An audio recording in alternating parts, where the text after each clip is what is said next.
the Running Chills podcast.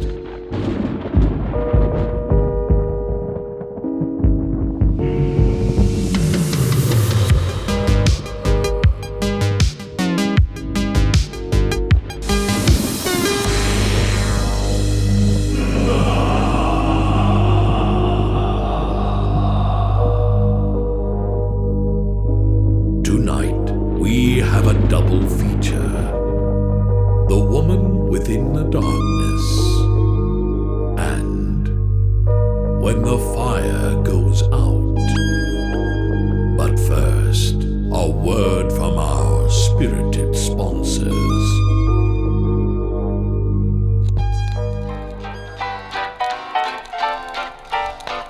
The Running Chills podcast is supported with generous donations from undead like you and by Sylvester's Atlantic. With the finest in silk capes, vampires have never glided through the air at such high speeds. When you don a silk black cape from Sylvester's Atlantic, you're no longer just a vampire. You'll be the first to feed among the vampires. Sylvester's Atlantic, the finest in undead fashion. Enjoy our tales? These stories are available via Kindle, paperback, and even a hardcover edition. You can find all of them in Rip Graven's book, Running Chills, wherever books are sold to mortals. Interested in supporting our podcast? Visit talesbyripgraven.com to join our Patreon and receive exclusive merch, such as the Running Chills t-shirt, as well as access to a full digital issue of Haunters Monthly. You can even sign up for us to send a raven your way each time something new is unearthed in the Running Chills universe. And now, I'll turn it back to our hauntingly good host. Thank you, Heidi. Let us proceed with tonight's episode.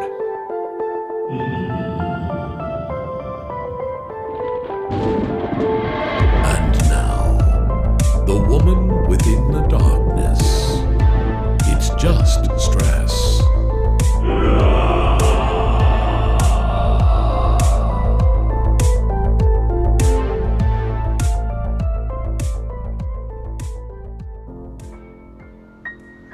It can be said that New York City has the ability to swallow you whole. You are both someone and no one among a sea of faces while walking the city's famed streets. So often the simple kindness and humanity afforded elsewhere can be lost among crowds of indifferent people listening to their own forms of entertainment, all headed towards something of more importance to their day than you or I. So it is with our tale of the woman within the darkness. Brianna's discomfort with the underground transit system was palpable. The dark tunnels of the subway gave Brianna a sense of dread each time she made the descent to her usual platform. Unfortunately, Brianna had a daily routine that included traveling from the Vernon Jackson line in Long Island City to her place of work in downtown Manhattan. Trying not to gag from the smell of what most would describe as putrid air during the commute, namely a humid mix of mold and urine, Brianna would often contemplate what lurked deep within the tunnel's infinite shade of black. At a minimum, Brianna understood there were rats. She also hypothesized there may be homeless people, ghosts, or other oddities witnessed by maintenance crews deep in the subway tunnels, or so Brianna vividly alleged to her therapist each week. Seeing those small lights deep in the tunnel's darkness indicated to her a train was fast approaching, and that her time underground would soon be over. For the moment, anyway. Those tiny headlights against the dark always brought Brianna a sigh of relief, allowing her chest to finally relax from the unease of being beneath the city. To say that Brianna had anxiety while commuting would be an understatement. While on board the 7 line leaving Vernon Jackson, Brianna would pop her wireless earbuds in, turn on the latest podcast, and attempt for the 6-minute ride into Grand Central Station to not make eye contact with other passengers. Brianna's noise-canceling headphones aided in keeping her imagination in dread from running wild during her commute through the darkened underground veins of New York City. Today was no different. Brianna stood with her back pressed against the rear of a packed train car. She avoided eye contact as usual while listening to her podcast by staring out into the pitch black of the passing tunnel through her train car window. The subway car rocked back and forth while in motion, and Brianna steadied herself, by grabbing the rail just above her head. About halfway through the journey, Brianna perceived a woman glaring at her from outside the subway train glass. A pale complexion, dark hair, a ragged and dirty white sweater, paired with sinister, stern eyes. This sight turned Brianna's blood cold. Rubbing her eyes thoroughly, Brianna scolded herself for having another anxiety-induced episode. Most segments of subway tunnels barely have enough room for passing trains, much less room for a woman to be standing outside passing train cars. Brianna pondered what could be triggering her. Could it be the rooftop happy hour last night? Maybe I should take it a little easier on weekends and get more rest. Brianna, satisfied with her reasoning, turned her attention back to the window. As Brianna glanced out of the window of her subway car again, the woman reappeared outside the train, close to the glass. The ghastly woman directed an intimidating glare that pierced into her very soul. Chills went up Brianna's spine as the woman disappeared in a flash of light, her train entering the well-lit platform of Grand Central Station. Brianna quickly turned to the other passengers and asked if any had witnessed the woman in the window. Passengers gave Brianna puzzled looks due to their own headphones and music drowning out her questions. This devastated efforts to verify what she had just witnessed. By the time Brianna could begin explaining what she saw to those around her, the doors to the 7 line opened. With awed and disapproving glances, the passengers quickly scuttled off the train to board the nearby escalator, no doubt headed to other trains and locations all over New York City. As Brianna eventually departed the subway system and headed upward to street level, she couldn't shake the feeling that she had just experienced something truly terrifying. Either she was completely losing her mind, or she just saw something physically impossible during her morning commute. Both options seemed like too much drama to embrace, so Brianna skipped mentioning this event to her coworkers, as well as during her therapist appointment after work. Another day, another commute went by, then another week. By the time a month had gone by, Brianna had faulted too many cocktails and not enough sleep as to why she had an experience of seeing a ghost-like woman in the subway tunnels. It was on the 6th week to the day, however, that the rationalization of her experience unraveled entirely. Brianna once again stood on the platform at Vernon Jackson, waiting for her subway train. Once again, the putrid air from beneath the city filled her lungs. Once again, Brianna stared down into the depths of shadow in the subway tunnel, searching for those tiny oncoming headlights of an approaching train. It was in the darkness that she spotted again the ghastly figure of the woman she previously saw while riding the subway. Brianna's chest tightened. The woman was walking towards her along the rail tracks at an eerie, sauntering pace. The same unnerving stare was upon the woman's face. Brianna felt the hairs on her neck raise and her heart pound. Everything in her mind told her to run. Brianna lost her composure and attempted to bolt away from the platform. It was just at this moment that those small lights appeared, indicating the approach of an oncoming train. Passengers moved in, pushed together on the platform in anticipation of the train, and blocked her escape from the edge of the platform. Brianna ran along the edge until she was completely boxed in by other passengers, all in a hurry for their own morning commute. When Brianna turned back around, glancing at the tracks in terror, the woman was gone, and only the rush of the train past the platform remained. The passengers nearby Brianna paid no attention to her as they waited to board. Too many headphones, too many devices. Did any of them see the woman in the tunnel? Brianna's reaction to what she had witnessed, as well as her emotional state afterward, went unnoticed by fellow passengers on the platform, who were all too ready to board the next subway car. Shaken and afraid, Brianna squeezed through the crowds at Vernon Jackson Station towards the exit stairwell, opting to take the ferry to Manhattan that day. Brianna's fears and anxieties due to these incidents drove her to avoid the subway altogether and finally admit to her therapist what was going on. As you can imagine, the therapist prescribed medication for her anxiety, chalked the experiences up to stress and the Big Apple, and continued to offer sound counsel for Brianna's workplace and social life. A year went by without further incident. The next year's winter was extremely cold. Ice formed in the East River, and the ferry route Brianna took was closed due to weather on a particularly snowy day, as were some roads due to snarled traffic. Brianna had a deadline and an important presentation to make at the office, and as such, she couldn't afford to be late. As much as she dreaded it, these closures forced Brianna to use the subway to get to work. Brianna walked down the stairs to the 7 line at Vernon Jackson, and a familiar sour odor entered her nose. The platform was before her, crowded with passengers waiting for the next train, most staring down at their phones while waiting, all eventually glancing down the tunnel into the darkness. As Brianna stood near the rear of the crowded subway platform, she at once noticed the horrifyingly familiar woman she had previously witnessed in the train car window walking along the subway tracks. This time, however, the woman was on the platform, and a wraith-like hand was placed upon a young man's shoulder who was waiting to board the next train. The woman turned her grim gaze and made eye contact with Brianna. Brianna's heart felt as if it stopped. The woman smiled with a twisted grin and then pushed the young man forward off the platform onto the tracks below. To everyone's horror, a split second later, the train came blowing through the station, throwing its brakes. Brianna screamed. It was too late. The young man had been pulverized by the oncoming train.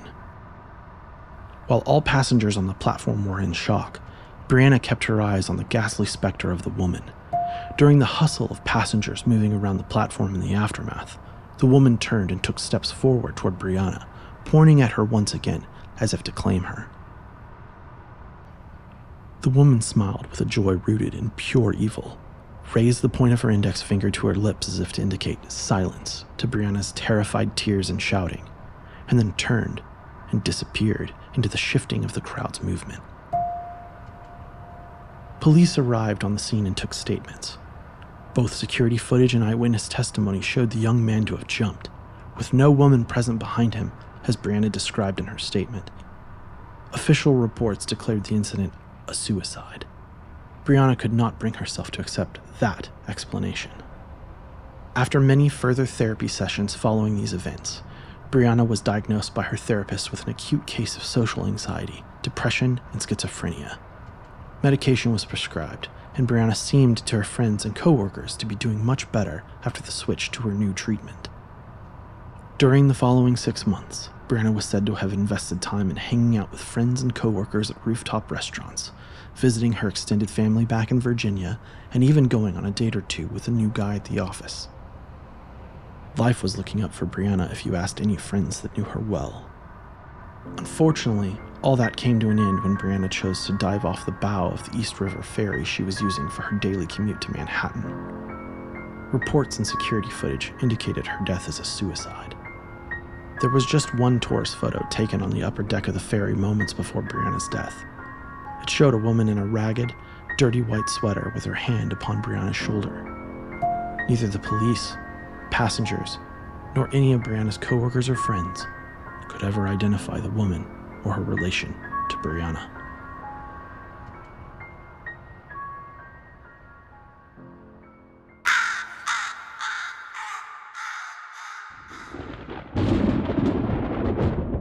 What a treat you are all in for.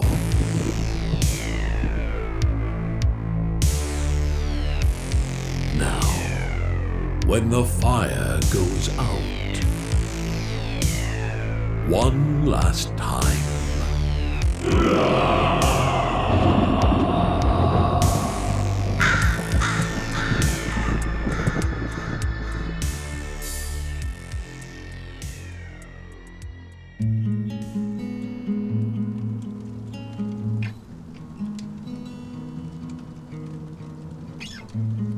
Walt stoked the flames of his small fireplace, lost in a sea of his thoughts.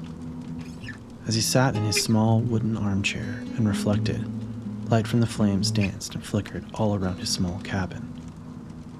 Outside, the winter months had set into motion the icy frigidness that enveloped Walt's cabin with snow several feet high, and it seemed, at the moment, a blizzard of ice and snow was bearing down on his tiny shelter. With nothing but a small hearth to provide light and heat in the vast darkness of these wintry woods, Walt wrapped himself in his warmest clothing and blankets while keeping watch over the fire in order to survive the brutal cold. Walt gazed as the flames moved back and forth across the logs he had stacked upon the fire. He pondered how it came to be that he was here, so isolated and alone. The nearest town was a mile away, and the storm had clearly made the roads impassable. Walt had plenty of supplies, as he had planned for quite a different winter. His wife, Beverly, and his bloodhound, Roscoe, were to have joined him here, by this very fire. Fate, as you would have it, had differing plans. Being in their elderly years, Walt and Beverly had lived a decent life together. Walt found success in the logging industry, and Beverly's father had been a well-known butcher in their hometown. They didn't come from extravagant means, but they did well for theirs. Walt and Beverly built a beautiful home on the coast of the Hudson, as well as the secluded cabin a few hours inland. The cabin was used for going on holiday as a family. They spent most of their time at their primary Hudson residence. Together, Walt and Beverly enjoyed quite the social life and were well known and beloved within their local community. Beverly gave Walt both a son, George, and a daughter, Wendy. Wendy died tragically at a young age due to problems with her lungs. George, however, grew to be a wonderful young man, filled with a generous spirit. Their boy was well built, so athletic in fact that he competed in various local sports, much to the adoration and cheering of his hometown. George was also an excellent student. Many spoke highly of his prospects to become a lawyer or even hold political office later in life. Beverly felt George was the pride and joy of her world, the accomplishment of all her years as a mother. Walt enthusiastically agreed that their son had achieved a greatness beyond the sum of their abilities to raise such a noble and kind young man. It was an unfair twist that George's young and aspiring life was cut short by the knife of a lesser man. After joining his friends down at the local pub one evening, George heard a woman's screams for help down a set of alleyways while walking home. A desperate and destitute man was attempting to rob a young, defenseless woman under the cover of night. George, always the noble and valiant of heart, wouldn't let her cry go unanswered, and in so doing, laid down his life to protect hers.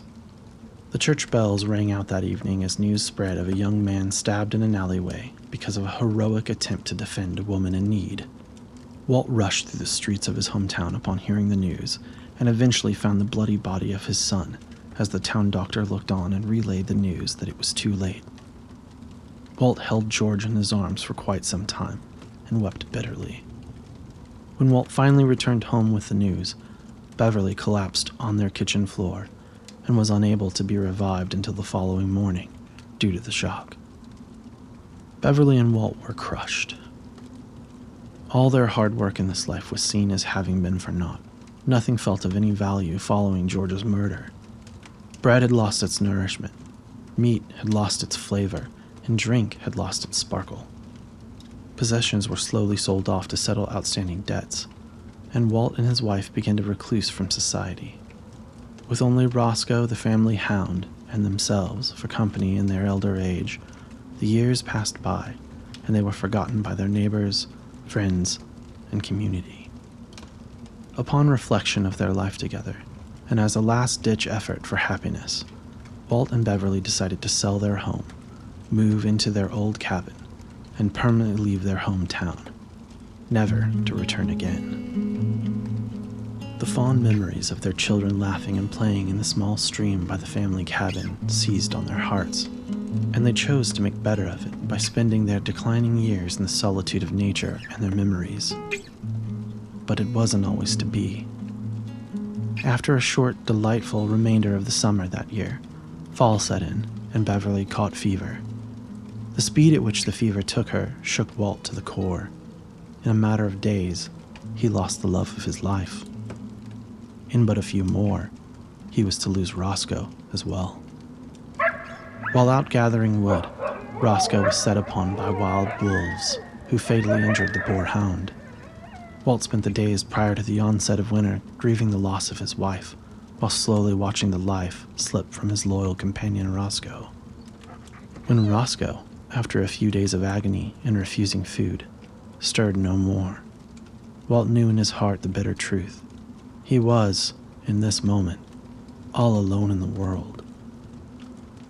And so now, Walt sat in solitude, seated in front of the flames as he reflected on these things. The fire from his cabin hearth popped once and then hissed as Walt poked at it from his sitting chair.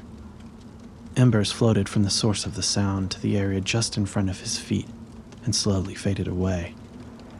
The wind bore down on his tiny cabin with all the fury winter could muster. A lone tear formed in the corner of Walt's eye as he tried to remember the sound of his Beverly's laughter. It was at this moment there came a heavy rapping at the door. As Walt stood to face the cabin entrance in disbelief, a shadowy figure moved near the window and held up a lantern. "This is highly unusual. How is it any person would dare this treacherous storm, all the way out here, alone in the woods?" For a moment, Walt considered turning away this stranger of the night, but mercy got the better of his judgment. Surely if turned away, this poor soul faced certain death in the blizzard. Walt opened the cabin door to reveal a man covered in dark robes, face hidden by his hood. There was no bag or mode of transportation to be seen. The only other features of note were a pair of frail-looking frozen hands, clasped to the lantern that previously shone in Walt's cabin window. "Sir, would you consider bestowing the blessing of shelter upon me, as I've traveled a great distance? The storm seems intent on freezing me to the bone. My only request is the warmth of your fire and your hospitality for the evening." The stranger pleaded through a raspy throat. Walt, seeing the intense nature of the storm, and he himself desiring very much to close the cabin door and return to the warm fire, ushered the distant traveler inside. Pulling an old rocking chair close to his hearth, Walt grabbed an extra blanket from a chest at the foot of his bedside and quickly wrapped the stranger in the warm wool, seating him by the fire. Without hesitation, Walt hurriedly put together the makings of a soup in order to cook it over the flames and offer it to this unexpected guest. The traveler looked on from the rocking chair in silence and wonder as Walt did these things without so much as a word, without even showing the slightest amount of inconvenience. When Walt finally joined the stranger by taking a seat at the fire, Walt looked on as he stirred the cooking meal, and then mentioned softly, "I'm certain you've had quite the evening in all this. You must be exhausted, friend." "Indeed, my soul is rather spent. I am humbly in your debt, as you have so kindly taken me into your home on this frigid eve," the traveler replied. After glancing from one end of the cabin to the other, he rose a query. "May I ask, are you alone on this dreadful night? I see the touches of a woman around this small cabin, toys that clearly brought joy to younger hands as well as a bed for a four-legged companion, yet I only find you on such a stormy eve." "I'm afraid you find me at my hour of solitude," Walt replied, while continuing to stir the warming liquid in the kettle. "My beloved bride, Beverly, passed but a few weeks ago with the onset of an aggressive fever. My loyal pet, a bloodhound, was attacked by a pack of wild animals not too long after. My children have long slept in their graves for some time now. I find myself alone and left to my grief these past winter days. Had it not been for your sudden figure in my window, I doubt I would have seen another soul this winter." The stranger nodded intently, placing an icy hand upon Walt's knee. "Though I may not be as lively as the family you loved, I hope to keep you company tonight all the same. You've been so kind to me granting shelter. It's the least I could do. A stranger I might be, but as two are gathered, a fellowship may grow between our spirits." Walt was deeply moved by this gesture and these words. Indeed, the solitude had been insufferable all these dark winter days. Walt nodded to the traveler, and seeing that the soup was fully cooked, offered it to him. The traveler took the hot bowl and held it in his hands for many moments before setting the bowl down on the small table beside him. "It feels like ages since my hands have had the blessing of warmth from a lovingly prepared meal or the hospitality of a fire." This is a moment to be cherished, as I'm sure it will not come again. The traveler traced his bony finger over the edge of the rocking chair's armrest as Walt considered these words. I'm sure you'll find warm lodging and good company once you make it into town. Walt surmised out loud. What exactly brings you this way on such a night as this? The quiet crackling of the fire passed between the two for some time. Outside, the snowstorm seemed to ease up, and in its place remained an icy, dark stillness. I've come all this way to deliver a message to you, good sir. The traveler responded quietly as he rocked, gazing at the small fire. Believe it or not, transporting this message is of the utmost importance, and come storms or what may, I am sworn by oath to make sure you receive it. Walt sat back, his wooden chair squeaking under the shifting of his weight at this revelation. I'm thankful for your efforts and determination to travel at such great risk to yourself to bring me a word here, in these isolated woods. Walt rubbed the back of his neck while looking around his unassuming cabin, and then intently looked at the hooded stranger, hoping the fire would provide enough illumination just to give Walt a glimmer of detail in the face of the person sitting across from him. What news have you for someone as humble as myself? Another moment of silence passed for what seemed an eternity. The hooded traveler leaned forward in the old rocking chair, and in a calm but assured voice, finally spoke. Your life has come to an end, my most gracious host. I have been sent as an emissary to collect your soul and guide you from this point forward. Have no fear, for nothing will harm you, and there are great joys to behold in the hereafter. The robed stranger then touched the edge of the dinner bowl that had been handed to him. You have lived a blessed life, and while not always easy, there were clearly moments of pure love and happiness.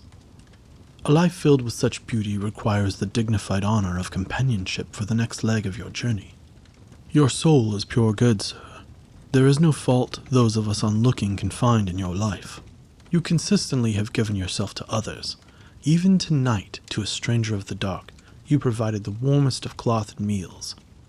You've shared your shelter, your flame, and even your grief. Your soul deserves no less than the best companionship and ease of transition death can offer. And so it is that I have volunteered to be the messenger and guide to bring you to your beloved family. They are ready to receive you now. Walt had a knot in his throat. Both anger and tears filled his eyes. Walt was not one for superstitions, and the idea of the supernatural paying him a visit seemed unlikely. Maybe this stranger has come to rob me blind with no witnesses and leave me for dead. Walt pondered these things, frozen in his chair, all the while never shifting his gaze from the traveler. The moment was so heavy with unknown possibilities, and Walt's mind raced to catch up. Walt could not form a response due to a mixture of fear and disbelief. Sensing the distress before him, the traveler looked again into the flames from the fireplace and spoke. I assure you, I mean you no harm and that these things are true. Shifting slightly to one side of the rocking chair, he continued. I know you are a good man, Walter. I have watched you throughout your life and I can personally attest to it. It's why, when given the chance, I volunteered for this assignment. The traveler's hand slowly reached up and lowered the hood of his cloak. There, before Walt, sat what appeared to be the slightly decayed, spitting image of his son, George. His face was pale and thin, with flesh missing in portions revealing the bone in his cheek. But there was no mistaking the face of Walt's long-lost son. My son! Walt gasped, clenching his eyes as tears began streaming down his cheeks. Indeed, father. George rose and walked to put a withered hand upon Walt's now heaving shoulders. George comforted his father while this moment sank in. I have come to guide you to my mother and sister, so that your journey shall not be alone, and so that we may once again enjoy each other's presence. Walt, trembling in shock, began to accept the reality before him. I have a request, son. Can we have a time of fellowship here in this cabin, one last time, before I follow your lead? So it shall be granted to you, father, George replied. Place as much wood on the flame as you desire, and we shall make merry one last time in this cabin, the temple of our memories. Our time here will conclude when the fire goes out. And so, Walt gathered the largest of his dry logs and loaded them into the cabin's humble fireplace. Standing before the hearth of the cabin he had built, Walt glanced around at the memories that filled his family's wooden retreat. Walt and George reflected on good times, laughed about old love interests, spoke of how the world had changed, and even played a few matches of chess, just as they used to when George was but a small boy. Walt reminisced aloud. I remember whittling you these very chess pieces over a summer we spent here when you were but a boy. George picked up a few of the chess pieces, smiling as he felt each piece with his skeletal, thin-skinned hands. I never believed I would get the opportunity to visit this place again. George sighed as he reflected on his prior life. You were an amazing father and a good man. Walt once again embraced his son, tears welling in his eyes. No, son, you became a better man than I could have ever hoped to be. As the night turned to morning, Walt and George stood at the window and watched the sun rise from their family cabin. One last time. George had his arm wrapped around his father's shoulders as the sun brilliantly made the horizon glisten, as if the mountains around them were made of crystal. As they stood at the cabin window, a slight draft blew in from under the cabin door, and neither of them turned to notice the final dying ember of their fire fade out.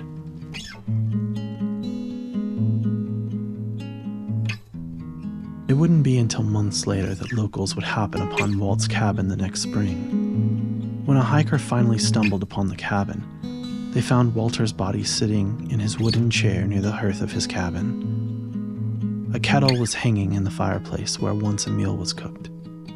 There was a rocking chair placed across from Walt with a wool blanket laid neatly over its arm, and a bowl was set to the side as if Walt had been entertaining during the winter. A wooden carved chess set was found seated on a small table nearby. The local papers hypothesized Walt must have passed away in the cold of winter, perfectly preserved until his discovery later that spring. There was but one other resident in that area of the woods during the winter, who, when asked if they had seen or heard anything, reported spotting two men in cloaks with a lantern walking deeper into the forest the morning just after a bout of bad weather. When the resident asked the travelers if they needed any assistance, the robed men simply explained they were finally headed home after a long time apart from their loved ones.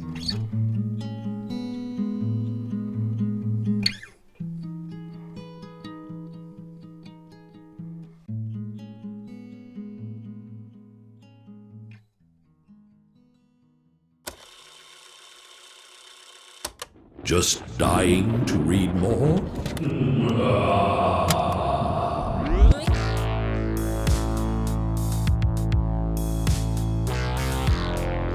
Running Chills. Available now at talesbyripgraven.com. The Running Chills podcast is written, produced, and recorded by Rip Graven. Do not blame Michael. I was never consulted. Spirited voiceover introduction by the talented David Lambert. Heidi is voiced by the wonderful Stephanie Graven. This episode's voiceover for Brianna by Stephanie Graven as well. Our tales and various voiceovers are read and performed by the author himself, Rip Graven. Igor does his own voice. Do not even try to take credit, Graven. Do not do it. The Running Chills podcast is based on Rip Graven's book, Running Chills. For more information, please visit talesbyripgraven.com. Copyright 2023, Rip Graven, all rights reserved.